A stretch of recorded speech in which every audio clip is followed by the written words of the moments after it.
Ganesh Chaturthi already কিন্তু চলছে গণেশ চতুর্থী, এবং আগামীকাল কিন্তু 2:30 PM অর্থাৎ 2:30 পর দুপুরবেলা পর্যন্ত কিন্তু চলবে। এবং কালকেই হচ্ছে বুধবার, সব থেকে প্রিয় বার, গণেশজির কিন্তু প্রিয় বার কালকে বুধবার।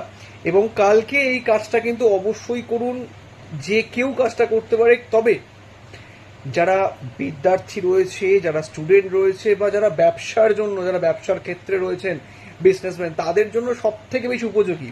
তবে শুধু সেটা নয়, গৃহিণীরাও যারা ঘরে অন্যান্য কাজকর্মের সাথে যুক্ত, তারাও কিন্তু এই কাজটা করতে পারে। কি করবেন কালকে? অবশ্যই 7টি দূর্বা, না হলে 21টি দূর্বা, নয় 7টি নয় 21টি দূর্বা তুলে কালকে সেটিকে হলুদ বা সাদা সুতো দিয়ে সেটিকে বেঁধে নেবেন প্রত্যেকটা দূর্বাকে। এবং যদি সম্ভব হয় একটি অশ্বত্থ পাতা জোগাড় করবেন। আর যদি অশ্বত্থ পাতা না হয় তাহলে অন্তত পক্ষে একটি পান জোগাড় করবেন, পান জোগাড় করবেন। এবং তার মধ্যে, পানের মধ্যে চন্দন দ্বারা এবং যদি সম্ভব হয় একটু যদি হলুদ মিশিয়ে নেওয়া যায়, বা হলুদকে গুলেও, যদি চন্দন বা হলুদকে গুলে সেটার মধ্যে গং, গ অনেশ্বর গং, এই ওয়ার্ডটির বা এই বীজ মন্ত্রটি লিখবেন। গং, গ অনেশ্বর গং, এটি লিখবেন পান বা অশ্বত্থ পাতার মধ্যে।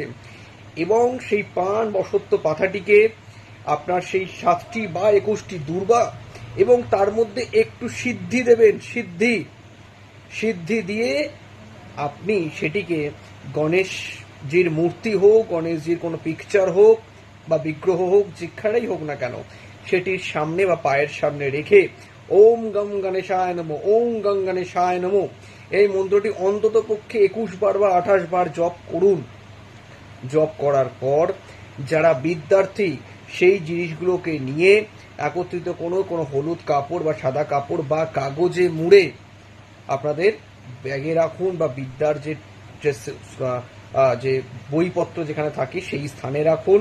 পরীক্ষার সময় সেটিকে সাথে করে নিয়ে যান। এবং যারা ব্যবসা করছেন তারা অবশ্যই ক্যাশ কাউন্টারে বা তাদের ব্যবসার স্থলে পূর্ব দিকে বা উত্তর পূর্ব কর্নারে কোনো একটা জায়গায় সেটিকে বেঁধে দিন, বা আপনারা ঘরেরও উত্তর পূর্ব কর্নারে সেটিকে বেঁধে দিন। অবশ্যই দেখবেন আপনাদের এটার দ্বারা সিদ্ধি প্রাপ্তি হবে, উন্নতি হবে। এটি কিন্তু আপনারা অবশ্যই কালকে করুন। যদি ভালো লাগে তাহলে কমেন্ট করুন, লাইক করুন এবং শেয়ার করে দিন। নমস্কার, ধন্যবাদ।